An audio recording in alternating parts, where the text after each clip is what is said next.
მოგესალმებით, ჩემოკარგებო, დღეს დაპირებისამებრ ვიწყებ ბედის მატრიცის სწავლებას თქვენთვის. თუ რაიმე კითხვა წამოვა ლექციის პროცესში, არ მოგერიდოთ კითხვების დაკომენტარება, იმიტომ რომ მე ეტაპობრივად შემდეგ ლექციებში ამ ყველაფერს ძალიან ფართოდ გავშლი, ისე რომ ყველაფერი იყოს გასაგები.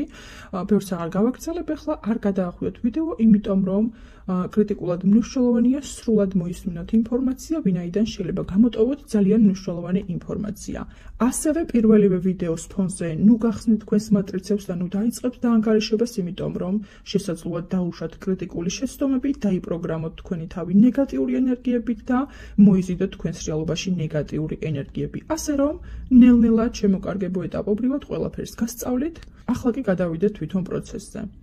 აი ახლა აქ შევდივართ უკვე Destiny Matrix-ზე და გავხსნათ მოკლედ ჩვენი მატრიცა იმისათვის რომ გავიანგარიშოთ კონკრეტული პიროვნების მატრიცა, რომელიც ავერჩიე TikTok-ის კომენტარებიდან. პირველი ნაბიჯი შემოვდივართ matrix.destiny.com-ზე. მეორე ნაბიჯი ვწერთ თქვენს სახელსა და გვარს და აი ამ გრაფაში იწერება უკვე თქვენი დაბადების წელი სრულად, დღე, თვე, წელი და აქ არის უკვე სქესი, დედრობითი, მამრობითი და შემდეგ დავაკლიკებთ უკვე გამოთვლას. და შემდეგ გადაგვიყვანს უკვე რუკაზე და აი აქ ყურადღებით ახლა ვეცდები რომ ისე გავშალო რომ იყოს ხილვადი ძალიან კარგად. აი ასე გამოიყურება ამ შემთხვევაში ქალბატონი ეკას პირადი რუკა. აქეთ გვაქვს მოცემული ენერგიები, ჩაკრები, რომელიც ჩვენი ფიზიკური სხეულის ენერგიებია. ხოლო აი აქეთ რა ხდება, ამას ახლა უკვე დეტალურად განვიხილავთ. აი აქ გეომეტრიულად რომ დავაკვირდით, გვაქვს რომბი, კარგად დააკვირდით, გვაქვს 4 კუთხედი და გვაქვს 2 ხაზი, ასე ვთქვათ, ამ ყველაფერს ახლა მე აგიხსნით რა არის ეს და რისთვის არის საჭირო. მოკლედ, როგორც უკვე გითხარით, რომბი ნუ იქნებით ძალიან კრიტიკული, იმიტომ რომ შეიძლება იდეალური არ გამოვიდეს ეს ყველაფერი, მაგრამ ყოველ შემთხვევაში მიხვდებით. ეს არის პერსონალური ენერგიები. პერსონალური ენერგიები არის რომბის სახით წარმოდგენილი თქვენს მატრიცაზე. რაც შეეხება კვადრატული სქემით განლაგებულ მონაცემებს, ეს არის ენერგიები მშობლებისგან.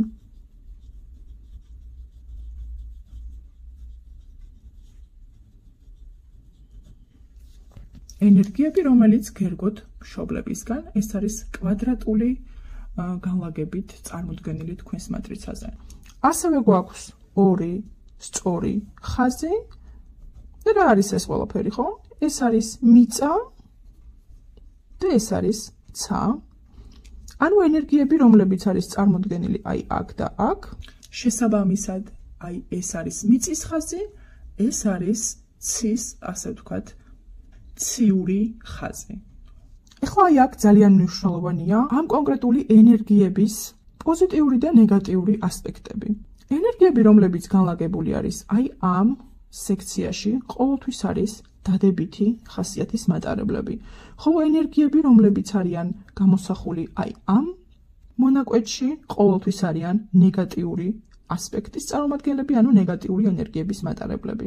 ახლა აქ რომ გავიაროთ რა ვიგულისხმე, ენერგიები აი აქ და აქ წარმოდგენილნი არიან ყოველთვის დადებითი ასპექტით, ანუ ვეხებით დადებით ენერგიებს, რაც შეეხება აი აქ და ამ წერტილში წარმოდგენილი ენერგიები ყოველთვის არის ნეგატიური ჭრილით წარმოდგენილი. ეს არის წრედის ენერგიები, რაზეც უნდა იმუშაოთ გარკვეულ ასაკამდე იმისთვის, რომ თქვენ უმაღლეს მეს მიუახლოვდეთ და დაამუშაოთ ის არსებითი პრობლემები, რაც თქვენს რეალობაში ყოველდღიურად დგას თქვენს წინაშე. იმედი არის, რომ ძალიან გარკვევით გადმოგეცით ეს ყველაფერი, რეალურად ძალიან მარტივია. თუ გნებავთ კიდევ ერთხელ გავიაროთ, ანუ რომბის სახით წარმოდგენილი ენერგიები გახლავთ აი ეს კონკრეტული, რომელზეც ვისაუბრეთ, ეს არის პერსონალური ენერგიები. რაც შეეხება კვადრატის ფორმით წარმოდგენილ ენერგიებს, ეს არის ენერგიები, რომელიც გერგოთ მშობლებისგან. რაც შეეხება მიწისა და ცის ხაზებს, მიწის და ცის ხაზები და მათ გარშემო განლაგებულ ენერგიებს, აი ეს ენერგიები ყოველთვის არის დადებითი ჭრილის, ხოლო აი ეს ენერგიები ყოველთვის გახლავთ ნეგატიური ენერგიები, ეს არის კარმული კუდები, რომელზეც გაქვთ სამუშაო. ეხლა ადამიანები, რომლებსაც არ გჯერათ კარმის, ჩათვალეთ, რომ ეს არის უბრალოდ ნეგატიური პროგრამა, რომელიც თქვენზე აქტიურად ხორციელდება. აი, ახლა ამჟამად თქვენს ფიზიკურ სხეულზე ამ სამყაროში არსებობისას არიან ადამიანები, რომელთაც კარმის არ სჯერათ, არანაირი პრობლემა არ არის შემოკარგება, თქვენ როგორც უფრო მისაღები გონიათ, ისე უნდა გწამდეთ ყველაფერი. ეხლა რა არის რიცხვი, რომელიც მატრიცის რუკის ცენტრში არის განთავსებული? ამ შემთხვევაში ეს არის 20, ქალბატონი ეკას მატრიცაზე წარმოდგენილი 20, ეს არის თქვენი პიროვნების გამომსახველი ენერგია. ვინ ხართ, რას წარმოადგენთ ამ სამყაროში, როგორ გხედავენ სხვები და ასე შემდეგ და ასე შემდეგ. თუ თქვენი ამჟამინდელი ცხოვრება არ ემთხვევა აი ამ ენერგიებს, ესე იგი თქვენ ხართ დისბალანსში და საჭირო არის რომ ამ ყველაფერზე აქტიურად იმუშაოთ იმისათვის, რომ თქვენ ამჟამინდელ სამყაროში მოიყვანოთ ბალანსში თქვენი ენერგიები. ეს არის ასევე თქვენი კომფორტის ზონა. ესეც ასევე გახლავთ დადებითი ენერგიების ჯგუფის წარმომადგენელი რიცხვი. ეხლა რა ხდება აქ, როდესაც გვაქვს 22-ზე მაღალი რიცხვი, იმიტომ რომ რიცხვები ზოგადად რომ გაანალიზდეს აუცილებელი არის რომ იყოს 22-მდე და 22-ის ჩათვლით, ხოლო რაც შეეხება რიცხვებს, რომელიც 22-ზე მეტია, მაგალითად 24. 24-ის შემთხვევაში, როგორ ვითვლით ენერგიებს, ეს არის 2 + 4, გამოვიდა 6. ანუ თქვენი ენერგიები გაანალიზდება როგორც 6, არა თუ 24, იმიტომ რომ მაქსიმუმი არის 22 ბედის მატრიცაზე. ახლა თვითონ ზოგადად რა არის ბედის მატრიცა ორი სიტყვით? ამასაც შევეხოთ, ეს არის მეცნიერება დადასტურებული, რა თქმა უნდა, რომელიც შეიქმნა 2006 წელს ნუმეროლოგიაში. ეს არის რუკა, უმნიშვნელოვანესი, რომელიც წარმოადგენს ადამიანის ნიშან-თვისებებს და ის აბსოლუტურად ყველასთან რეზონირდება. თუ იცით სწორედ საკითხად შემოკარგებო, შოქშიც შეიძლება ჩავარდეთ, იმდენად რეალისტურად რეზონირდება აქ წარმოდგენილი ინფორმაცია. თუ ელემენტარული ადამიანმა იცის ტაროს წაკითხვა, ტაროს მნიშვნელობა და აქვს გარკვეული პრაქტიკა ტაროსთან ურთიერთობისა, ტაროს კითხვისა, აუცილებლად ეს არის იმდენად მარტივი, როგორც 2x2 რომ 4 არის, აი სწორედ ასეთი მარტივი იქნება თქვენთვის ამ ყველაფრის წაკითხვა. ახლა რა ხდება აქ დამატებით? დავიცანით, რომ ცენტრში განთავსებული რიცხვი არის თქვენი მთავარი წამყვანი რიცხვი, თქვენს ცხოვრებაში ვეხებით ამ სამყაროში თქვენს არსებობას. ამ შემთხვევაში ქალბატონი ეკას წამყვანი ენერგია, როგორც ხედავენ სხვები და როგორც წარმოუდგენიათ მათ არის მე-20 არკანი. ამ შემთხვევაში მე-20 არკანი გამოიყურება სწორედ ასე. ეს არის სამსჯავრო და ნიშნავს, რომ ადამიანი არის სამართლიანი და სხვა ადამიანების მხრიდანაც ანალოგიურად ხდება მისი აღქმა, მისი დამოკიდებულება სწორად არის მიღებული. ადამიანებს მიაჩნიათ ქალბატონი ეკა ძალიან სამართლიან ადამიანად, რაც არ უნდა მოხდეს, რა სირთულის შემთხვევაც არ უნდა დადგეს, მის რეალობაში ან მასთან ურთიერთობაში ის ყოველთვის სწორ გადაწყვეტილებას გამოიტანს, მას შემდეგ რაც მოახდენს ანალიზს, ვინ რა გააკეთა, ვინ რა მიდგომა გამოიყენა და ასე შემდეგ. ეს არის სამსჯავრო განკითხვის მომენტი, ასე ვთქვათ, რა დროსაც გამოვიტანთ ხოლმე სამართლიან გადაწყვეტილებებს. ანუ ადამიანი არის სამართლიანი, ამ ყველაფერს იდეალურად ახორციელებს. შეიძლება ითქვას დიდი წარმატებით და მას კიდეც მოსწონს ეს ყველაფერი, შეიძლება იყოს აქ კრიტიკის დონეზე, გარკვეული შენიშვნების მიცემა სხვა ადამიანებისთვის, თუმცა ეს არის ძალიან ბალანსში, არ ჩანს როგორც აი საწყენად ხო ხდებით ადამიანისგან გაცემული რჩევები მიიღება სხვების მიერ. ზუსტად ისე, რა გულითაც ეს ადამიანი გასცემს. ანუ ისინი ამ ყველაფერს სწორად იღებენ, ადამიანი არის სამართლიანი. ცოტა კრიტიკული, მაგრამ ეს კრიტიკაც არის ბალანსში. ახლა რა ხდება აი ამ სექციაში განთავსებული რიცხვების შემთხვევაში? ეს მაჩვენებელი ნიშნავს იმას, თუ როგორ გხედავენ ასევე სხვები და რას ასრულებ წარმატებით შენი ამ სამყაროში მოსვლის დანიშნულება, რომელსაც უკვე წარმატებით ასრულებ და ეს ძალიან კარგად გამოგდის. ამ შემთხვევაში მაგის არკანი გახლავთ პირველი არკანი და ადამიანს არაჩვეულებრივად გამოსდის თავისი ხელით რაიმე ამაღელვებელი, განსაკუთრებული და მაგიურის შექმნა. შეიძლება მაგიასთანაც არ იყოს უბრალოდ ასე ვთქვათ, ძალიან კარგად გამოსდიოდეს მანიფესტების ჩაფიქრება, რომელიც ძალიან მალე გადმოდის რეალობაში და ადამიანები ხედავენ როგორც მაგიური, მისტიური ადამიანი, საკმაოდ კარგი პოტენციალით, რომ მას შეუძლია ყველაფერი შეიქმნას, რაც კი ოდესმე მოესურვება თავისივე ხელით. მას აქვს ამის პოტენციალი, თქვენ ამას ქალბატონო ეკა ძალიან წარმატებით აკეთებთ, თუნდაც თქვენს რუკაზე ვსაუბრობთ ახლა, ბარემ ასე ვთქვათ, იყოს ეს სრული ანალიზი ხო, თქვენ გაქვთ ამისი უნარი, რომ გამოიყენოთ მაგია, შეიძლება ეს იყოს მაგიური დახმარება, მაგრამ ასევე თქვენი მხრიდან წამოსული ქმედება, ეს არის თუნდაც ეზოთერიკის მიმართულებაში საკმაოდ შედეგიანი იქნება, ვინაიდან თქვენი ამ სამყაროში მიწიერი დანიშნულება არის სწორედ ეს. დიდი ალბათობით ეს არის ის მომენტი, როდესაც თქვენ უნდა დაეხმაროთ სხვა ადამიანებს თქვენი ძალით, ეს შეიძლება იყოს უბრალოდ რჩევის დონეზე გაღებული რჩევა, ან თუნდაც კონკრეტული სურვილების ჩაფიქრება, მანიფესტები ძალიან ყურადღებით. ანუ აქ რაზე ვსაუბრობ, რომ ეს არის ზოგადად მიწიერი დანიშნულება, რისთვის ხართ მოსული აი ამ სამყაროში, ხო? რა უნდა აკეთოთ და რა არის თქვენი მხრიდან სწორი. რაც შეეხება აი ამ სექციას, აქ არის უკვე წარმოდგენილი თქვენი უმაღლესი მე, რომელიც არის იდეალური, მას არ აქვს არანაირი ნაკლი და თქვენ უნდა ისწრაფოდეთ სწორედ აი ამ მოცემულობისკენ, იმისათვის რომ ამაღლდეთ მენტალურად, გაიზარდოთ და მიუახლოვდეთ თქვენს უმაღლეს მეს. აქ არის ასევე კომფორტის ზონა, ის საქმიანობა, ის მოცემულობა, რაც თქვენთვის არის შესაფერისი, იდეალური და თქვენს უმაღლეს მესთან მიახლოებული. ამ შემთხვევაში აქ გვაქვს წარმოდგენილი 4-იანი იმპერატორი მამაკაცი, ეს არის საკმაოდ ძლიერი ადამიანი, რომელსაც აქვს უნარი, რომ წარუძღვეს კონკრეტულ ჯგუფს, თუნდაც ერთი აზროვნებით რომ არიან შეკრებილნი, ერთი აზრის გარშემო გაერთიანებულნი, წამყვანი პოზიციით აუცილებლად. ხო, ვაკვირდეთ ასევე 20-იან შუაში, ეს არის სამსჯავროს არკანი, ასევე რაც ამასთან კომბინაციაში ნიშნავს, რომ ადამიანი არის წამყვანი როლით წარმოდგენილი ადამიანებთან ურთიერთობაში, ის არის საკმაოდ კრიტიკული, მაგრამ სამართლიანი. მას ასე ხედავენ, ხოლო მისი უმაღლესი მე გახლავთ იმპერატორი, ეს არის ცოტა კონტროლის მოყვარული, რაღაცის შექმნის უნარი რომ აქვს ადამიანს და ასევე გაიერთიანებს თავის გარშემო მისი მსგავსი აზროვნების მქონე ადამიანებს, ასევე ზემოქმედების უნარი, მანიპულაციის უნარი, საკუთარი საქმის უკეთ მოსაწყობად. ამ ყველაფრის უნარი აქვს თქვენს უმაღლეს მეს, ამ შემთხვევაში თქვენს მატრიცაზე ვსაუბრობ, კონკრეტულ შემთხვევას განვიხილავ, ასე რომ იცოდეთ, რომ აი აქ განლაგებული რიცხვები, ციფრები კონკრეტულად გამოხატავს თქვენს უმაღლეს მეს და თქვენს დანიშნულებას, თქვენს კომფორტის ზონას, რა გაძლევთ კომფორტს, თუ ეს ყველაფერი ამ რეალობაში არა გაქვთ, მაშინ თქვენი ენერგიები არ არის ბალანსში, იმიტომ რომ ეს სწორედ ასეა. ეხლა უნდა გადავიდეთ კარმულ კვანძებზე, აი აქ ძალიან ყურადღებით, იმიტომ რომ აი აქ წარმოდგენილი ენერგიები ყველა არის ნეგატიური ხასიათის, ანუ ესენი არიან ნეგატიური ენერგიები. აი ამ სექციაში განთავსებული რიცხვები გამოსახავს წინა ცხოვრებას და რა კონკრეტული ენერგია იყო დაუმუშავებელი, რომელიც ახლანდელ ცხოვრებაშიც არის გადმოყოლილი და რაც რეალურად აფერხებს ადამიანს მისი სრული პოტენციალის გამოვლენისგან. ამ შემთხვევაში აქ გვაქვს მეათე არკანი, ეს არის ფორტუნას ბორბალი და რას გულისხმობს ახლა ფორტუნას ბორბალი ნეგატიურ ჭრილში.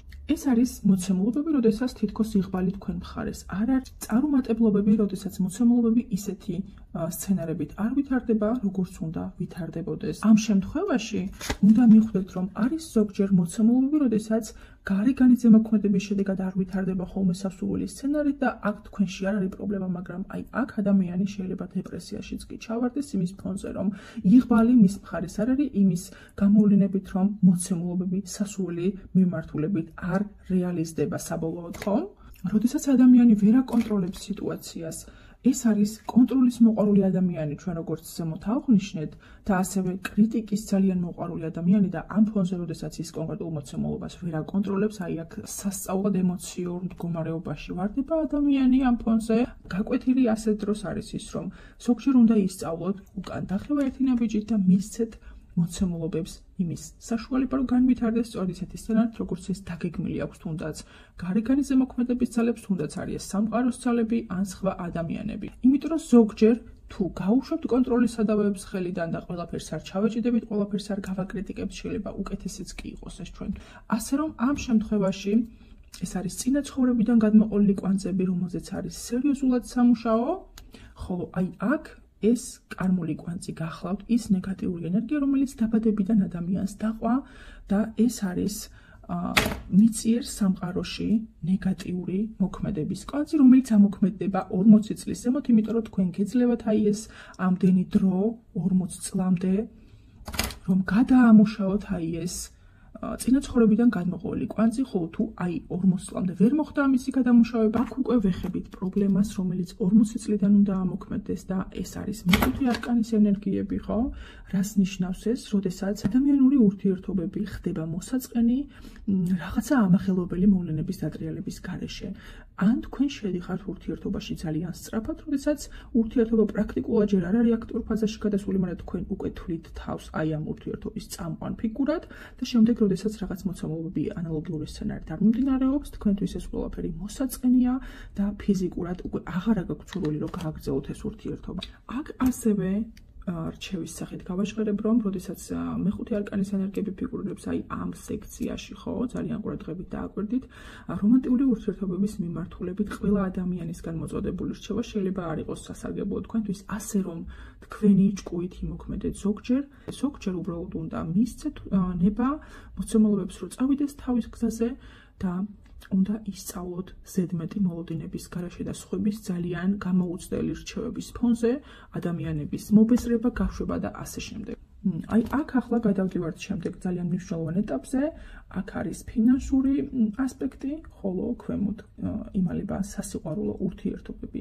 როგორც უკვე ვიცით, აი ეს მონაკვეთები არის ნეგატიური ენერგიების შესაბამისად ანალოგიურ სექციაში განთავსებული რიცხვები. აქ ყვითელ ნიშნულს გულისხმობ არის ის ნეგატიური ენერგიები, რაც გაშორებთ თქვენ ჰარმონიული მოცემულობებისგან.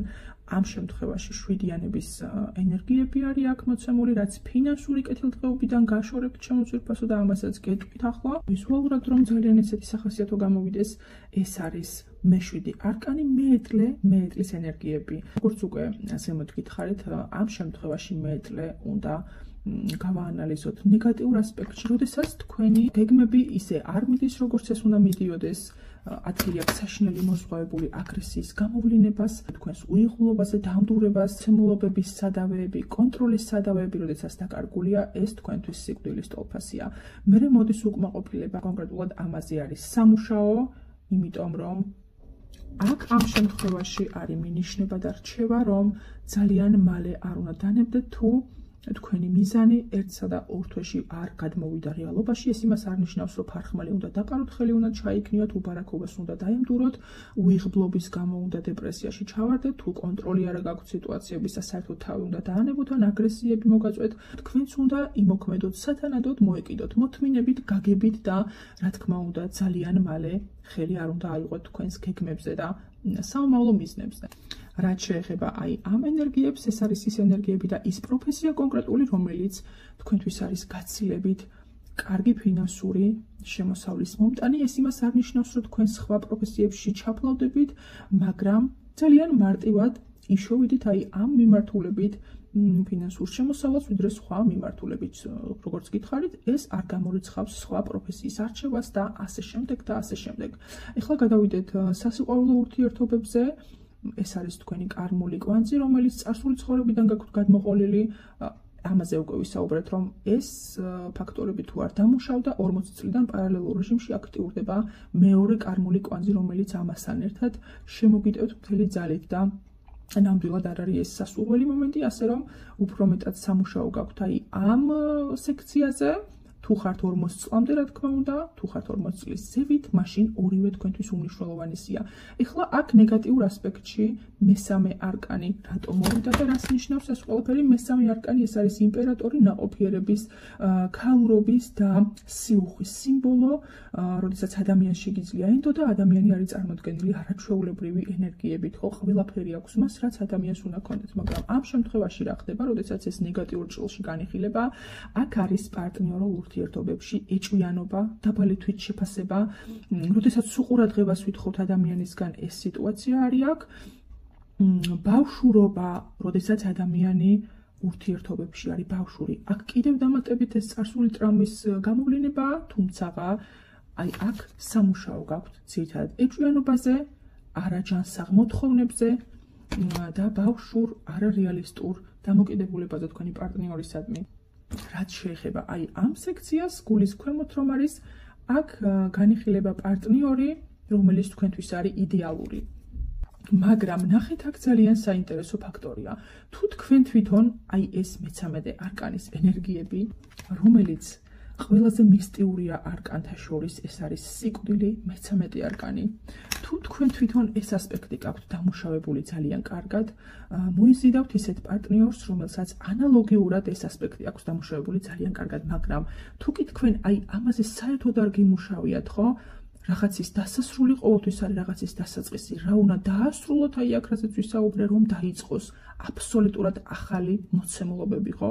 თუ თქვენ ეს არ გაქვთ დამუშავებული, ანალოგიურად მოიზიდავდით ასეთ პარტნიორს, რომელიც ძალიან ბევრი პროტესტებით, კომპლექსებით და ნეგატიური ენერგიებით არის წარმოდგენილი ურთიერთობაში.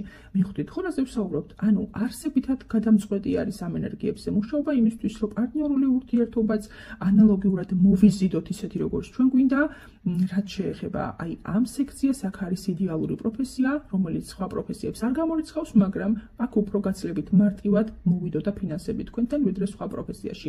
ნაკლები დანახარჯით, მოკლე დროში. ძალიან დიდი ფინანსური სიუხვე, ხო? დღეს ამით გემშვიდობებით, თუ რაიმე კითხვებია, დამიწერეთ კომენტარებში და მე შემდეგ ლექციაზე აუცილებლად გავაჟღერებ ამ კითხვებზე პასუხებს. ვინც ამაზე მუშაობთ, მაპატიეთ, მაგრამ ეს აუცილებლად უნდა გამეკეთებინა ახალგაზრდებისთვის და არა მხოლოდ ახალგაზრდებისთვის, იმიტომ რომ გვიანი არასდროს არ არის, აი აქ კარგად დააკვირდით ასაკებს, ადამიანებს განვითარების საშუალება გაქვთ თუ სასრულოდ